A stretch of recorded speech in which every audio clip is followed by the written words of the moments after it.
ಬೆಳಗ್ಗೆದ್ದು ಪೇಪರ್ನಲ್ಲೂ ಅದೇ ಸುದ್ದಿ, TV on ಮಾಡಿದ್ರು ಅದರದೇ ಮಾತು, ಎಲ್ಲೆಂದರಲ್ಲಿ ಅದೇ ವಿಷಯ. ಸದ್ಯಕ್ಕೆ ಎಲ್ಲ ಕಡೆ ಬ್ಲ್ಯಾಕ್ ಮನಿಯದೇ ಮಾತು.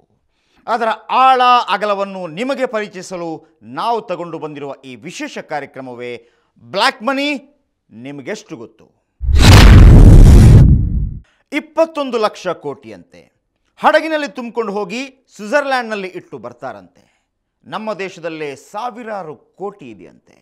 ಒಟ್ಟು ವ್ಯವಹಾರದಲ್ಲಿ 40% ಬ್ಲ್ಯಾಕ್ ಮನಿ ಅಂತೆ.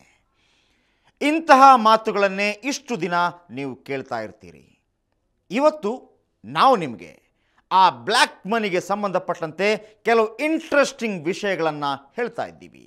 ಅದಕ್ಕಾಗಿ ನಿಮಗೆ ಅರ್ಥ ಆಗಲಿ ಅಂತಾನೆ ಸ್ವಚ್ಛ ಕನ್ನಡದಲ್ಲಿ ಇಡೀ ವ್ಯವಹಾರವನ್ನು ಎಕ್ಸ್ಪ್ಲೇನ್ ಮಾಡೋರನ್ನು ನಾವು ಮಾತಾಡಿಸಿದ್ದೀವಿ.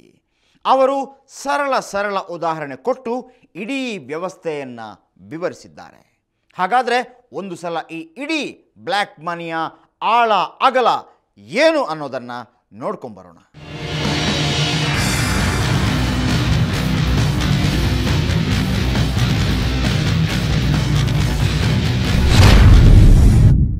ಬ್ಲ್ಯಾಕ್ ಮನಿ ಯಾರು ಕೇಳಿಲ್ಲ ಈ ಶಬ್ದನ ನಮ್ಮ ದೇಶದಲ್ಲಿ?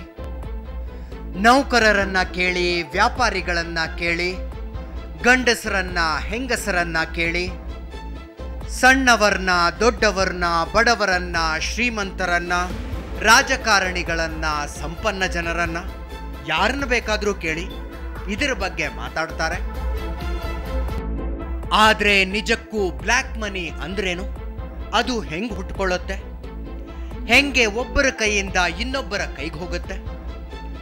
ಅದು ಹೆಂಗೆ ಸದ್ದಿಲ್ಲದೆ ನಮ್ಮ ದೇಶ ಬಿಟ್ಟು ಮತ್ತೆಲ್ಲೋ ಹೋಗುತ್ತೆ ಅಂತ ಕೇಳಿ ನೋಡಿದ್ರೆ ತುಂಬಾ ಜನರ ಹತ್ರ ಉತ್ತರ ಇಲ್ಲ. ಸದ್ಯಕ್ಕೆ ಈ ಬ್ಲ್ಯಾಕ್ ಮನಿ ಅಂದ್ರೇನು ಅನ್ನೋದ್ರಿಂದ ಶುರು ಮಾಡೋಣ.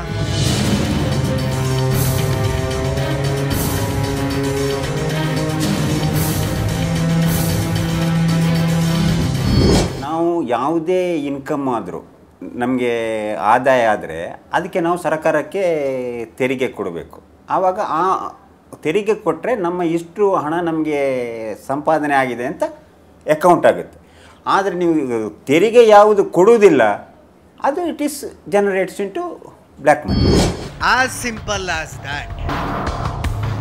ನೀವು ಈ ದೇಶದ ನೆಲ, ಜಲ, ಜನರನ್ನ ಬಳಸ್ಕೊಂಡು ದುಡ್ಡು ಗಳಿಸ್ಕೊಂಡಿದ್ದೀರಾದ್ರಿಂದ ನಿಮ್ಮ ಲಾಭದಲ್ಲಿ ಇಂತಿಷ್ಟು % ಟ್ಯಾಕ್ಸ್ ಕೊಡಿ ಅನ್ನತ್ತೆ ಸರ್ಕಾರ.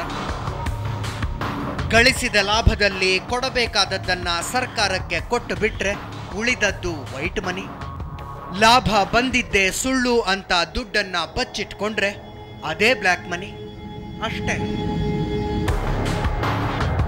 ಈಗ ಹಾಗೆ ಬ್ಲ್ಯಾಕ್ ಮನಿಯನ್ನ ಸಂಗ್ರಹ ಮಾಡೋರ ಪ್ರಮಾಣ, ಜೊತೆಗೆ ಬ್ಲ್ಯಾಕ್ ಮನಿಯ ಮೊತ್ತ ಕಡಿಮೆ ಅಂತಾರೆ ತಿಳಿದವರು.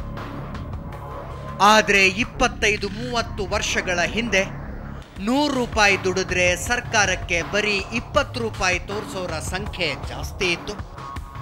ಅದಕ್ಕೆ ಕಾರಣ ಕೂಡ ಇತ್ತು.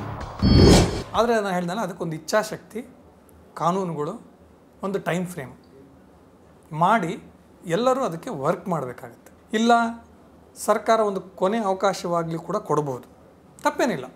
ಈಗ ಯಾರೋ ಸರ್ ಅವರೆಲ್ಲ ನಮ್ಮವರೇ, ಏನೋ ತಪ್ಪು ಮಾಡಿದ್ದಾರೆ, ಆದರೂ ಒಂದು ತಿದ್ಕೊಳ್ಳೋಕೆ ಒಂದು ಅವಕಾಶ ಕೊಡಿ, ಈಗ ಸರಿ ಮಾಡ್ಕೊಳ್ಳಿ, ಇನ್ನು ಮುಂದೆ ಈ ರೀತಿ ಮಾಡಬೇಡಿ. ಯಾಕೆಂದರೆ ಅಲ್ಟಿಮೇಟ್ಲಿ ಪ್ರತಿಯೊಬ್ಬರ ಆಸೆ ಏನಪ್ಪ ಅಂತಂದರೆ ನಮ್ಮ ದೇಶಕ್ಕೆ ಅನುಕೂಲ ಆಗಲಿ, ನಮ್ಮ ದೇಶದಲ್ಲಿ ಹಣ ಚಲಾವಣೆ ಆಗಲಿ, ನಮ್ಮ ದೇಶದ ಅಭಿವೃದ್ಧಿ ಆಗಲಿ ಅಂತ ಇರೋದು. ಸೊ ಹಾಗಾಗಿ ಬಾಬಾ ರಾಮದೇವ್ ಅವರು ಏನು ಈಗ ಇವತ್ತು ಎತ್ತಿದರೆ ವಿಚಾರಗಳು ನ್ಯಾಯಯುತ, ಆಮೇಲಿಂದ ಸರ್ವಸಮ್ಮತ. ಆದರೆ ದಯವಿಟ್ಟು ಅದನ್ನು ಏನು ಹೇಳ್ಬೋದು, ಬೇರೆ ಇದಾಗೋದು, ಡೈವರ್ಟ್ ಆಗೋದು ಬೇಡ ಅದನ್ನು. ಇಲ್ಲ, ಇಲ್ಲಿ ಬೇಕಾದಷ್ಟು ಸಂಸ್ಥೆಗಳಿದೆ. ಉದಾಹರಣೆಗೆ ರೆವಿನ್ಯೂ ಇಂಟೆಲಿಜೆನ್ಸ್ RI ಅಂತ ಹೇಳ್ತೀವಿ, CBI ಅನ್ಬೋದು, ನಮ್ಮ ಆದಾಯ ತೆರಿಗೆ ಇರ್ಬೋದು, ವಾಣಿಜ್ಯ ತೆರಿಗೆ ಇಲಾಖೆಗಳಿರ್ಬೋದು, ಆಮೇಲೆ ಈಗ ಬೆಳೀತಾ ಇರೋ ತಾಂತ್ರಿಕತೆ, ತಂತ್ರಜ್ಞಾನದಲ್ಲಿ ಬಹಳಷ್ಟು ಅದೇ ಹೇಳ್ದಲ್ಲ, ಇದು ಒಂದು ದಿನದಲ್ಲಿ, ಒಂದು ವರ್ಷದಲ್ಲಿ ನೀವು ಇದಕ್ಕೊಂದು ಪರಿಹಾರ ಕಂಡುಕೊಳ್ತೀನಿ ಅಂದರೆ ತಪ್ಪಾಗುತ್ತೆ. ಇದು ಕ್ರಮಬದ್ಧವಾಗಿ ಕಂಟಿನ್ಯೂಯಸ್ ಆಗಿ ಮಾಡಬೇಕು. ಆವಾಗಲೇ ಇದಕ್ಕೊಂದು ಎಂಡ್ ಅನ್ನೋದು ಬರುತ್ತೆ.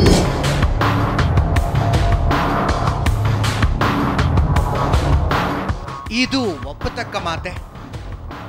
ದುಡಿದದ್ರಲ್ಲಿ 95-97% ಸರ್ಕಾರಕ್ಕೆ ಕೊಡಬೇಕು ಅಂದ್ರೆ ಎಂಥವರ ಹೊಟ್ಟೆನಾದ್ರೂ ಉರಿಯತ್ತೆ. ಅದಕ್ಕೆ ಟ್ಯಾಕ್ಸ್ ಕದೀತಿದ್ರು. ದೇಶದಲ್ಲಿ 1 ಕೋಟಿ ದುಡ್ಡಿದ್ರೆ ಅದರಲ್ಲಿ 27 ಲಕ್ಷ ಬ್ಲ್ಯಾಕ್ ಮನಿನೇ ಇತ್ತು ಆ ಕಾಲದಲ್ಲಿ. ನಂತರ ಪರಿಸ್ಥಿತಿ ಬದಲಾಯಿತು. ಅದರಲ್ಲೂ 1991ರಲ್ಲಿ ಭಾರತ ಆರ್ಥಿಕ ಉದಾರೀಕರಣವನ್ನ ಒಪ್ಕೊಂಡ ನಂತರ ನಮ್ಮಲ್ಲಿ ಟ್ಯಾಕ್ಸ್ ಕಡಿಮೆ ಆಯಿತು. ಅಂದ್ರೆ ಜನ ನಿಯತ್ತಿನಿಂದ ತೆರಿಗೆ ಕಟ್ಟಿ ನಮಗೆ ಬಂದಿರೋ ಆದಾಯ ಇಷ್ಟೇ ಅಂತ ಅನೌನ್ಸ್ ಮಾಡಿ ವೈಟ್ ಮನಿನೇ ಇಟ್ಕೊಳ್ಬಹುದಿತ್ತು. ಆದ್ರೆ ಆಸೆ ಬುರುಕ ಮಂದಿ ತೆರಿಗೆ ಕಳ್ಳತನ ನಿಲ್ಲಿಸಲೇ ಇಲ್ಲ. 95% ತೆರಿಗೆ ಕಟ್ಟಬೇಕಾದ ಕಾಲದಲ್ಲಿ ಕಳ್ಳ ಹಣ 27% ಇದ್ರೆ ಟ್ಯಾಕ್ಸ್ ಕಡಿಮೆಯಾದ ನಂತರ ಅದು ಬೆಳೆದು 43% ಆಯಿತು. ಇದು ನಮ್ಮ ಕೆಲ ಶ್ರೀಮಂತರು ಅದೆಂಥ ಬಕಾಸುರ ಹಸಿವನವರು ಅನ್ನೋದನ್ನ ತೋರಿಸುತ್ತೆ. ಈ ಬ್ಲ್ಯಾಕ್ ಮನಿಯ ಪ್ರಭಾವ ಅದೆಷ್ಟಿದೆ ಅಂದ್ರೆ ರಿಸೆಷನ್ ಹೊಡೆತಕ್ಕೆ ಸಿಕ್ಕ ಅಮೆರಿಕ ಪತರಗುಟ್ಟಿ ಹೋದ್ರೆ ನಮ್ಮ ದೇಶ ಕೂದಲು ಕೊಂಕಲಿಲ್ಲ ಅನ್ನೋ ಹಾಗೆ ನೆಟ್ಟಿಗೆ ನಿಂತ್ಕೊಂಡಿತ್ತು. ಪೂರ್ತಿಯಾಗಿ ಹೋಗದೇ ಇದ್ರೂ ಬಹಳಷ್ಟು ಕಡಿಮೆ ಆಗುತ್ತೆ. ಯಾಕೆಂದರೆ ನಮ್ಮಲ್ಲಿ ಕಪ್ಪು ತೆರಿಗೆ ವಂಚನೆ ಅನ್ನೋದು ರಕ್ತದಲ್ಲಿ ಬಂದುಬಿಟ್ಟಿದೆ. ಹುಟ್ತಾ ಬಂದಿದ್ದು ಸುಟ್ಟರು ಹೋಗಲ್ಲ, ಹುಟ್ತಾ ಬಂದ ಗುಣ ಸುಟ್ಟರು ಹೋಗಲ್ಲ ಅನ್ನೋ ಥರ. ಅದರಲ್ಲೂ ನಮ್ಮ ಜನಗಳಿಗೆ ನಾನು ಹೇಳಿದ್ನಲ್ಲ, ಅಲ್ಲೇನು ಹೈದ್ರಾಬಾದಲ್ಲಿ ಒಂದು ಮಿಸ್ಯೂಸ್ ಮಾಡಿಕೊಂಡು ಸುಮ್ಮನೆ ಗೋಲ್ಡ್ ಇದೆ ಅಂತ ಡಿಕ್ಲೇರ್ ಮಾಡಿಕೊಂಡ್ರು ಅಂತ. ಕೆಲವು ಸಲ ನಾವು ಒಂದು ಸ್ವಲ್ಪ ದೇಶಾಭಿಮಾನ, ಆ ಕಾನೂನು ಮಾಡೋದ್ರ ಬಗ್ಗೆ ಗೌರವ, ಸ್ವಲ್ಪ ಹೆಮ್ಮೆ ಇರಬೇಕು ನಮ್ಮ ದೇಶದ ಬಗ್ಗೆ, ಸ್ವಲ್ಪ ತ್ಯಾಗ ಮನೋಭಾವನೆ ಅದೆಲ್ಲ ಬರಬೇಕು.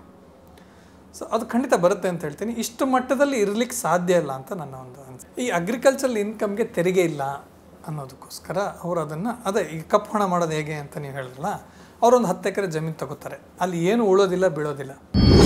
ಒಂದು ಕಡೆ ನಮ್ಮ ಉಳಿತಾಯದ ಬುದ್ಧಿ ನಮ್ಮ ದೇಶನ ರಿಸೆಷನ್ ಹೊಡೆತದಿಂದ ತಪ್ಪಿಸ್ತು ಅನ್ನೋದು ಸತ್ಯ. ಆದ್ರೂ ಅದರಲ್ಲಿ ಬ್ಲ್ಯಾಕ್ ಮನಿಯ ಕೈವಾಡ ದೊಡ್ಡದಿತ್ತು ಅನ್ನೋದು ಒಪ್ಪತಕ್ಕಂಥ ಮಾತು. ಇದು ತೀರಾ ಬೇಸಿಕ್ ಮಾಹಿತಿ ಆಯಿತು. ಆದ್ರೆ ಈ ಕಪ್ಪು ಹಣದ ವಿಷಯದಲ್ಲಿ 10 ಹಲವು ಕುತೂಹಲಕಾರಿ ಪ್ರಶ್ನೆಗಳಿವೆ. ಅವಕ್ಕೆ ಬೆಚ್ಚಿ ಬೀಳಿಸುವಂಥ ಉತ್ತರಗಳೂ ಇವೆ. ದುಡ್ಡಿರೋದೇ ಖರ್ಚು ಮಾಡೋದಕ್ಕೆ. ಕಷ್ಟಪಟ್ಟು ಕಂಡವರ ಕಣ್ಣು ತಪ್ಪಿಸಿ ಕೋಟಿಗಟ್ಟಲೆ ಬ್ಲ್ಯಾಕ್ ಮನಿ ಸಂಗ್ರಹಿಸಿಟ್ಟುಕೊಂಡಿರುವ ವ್ಯಕ್ತಿ ಅದನ್ನು ಹೆಂಗೆ ಖರ್ಚು ಮಾಡ್ತಾನೆ?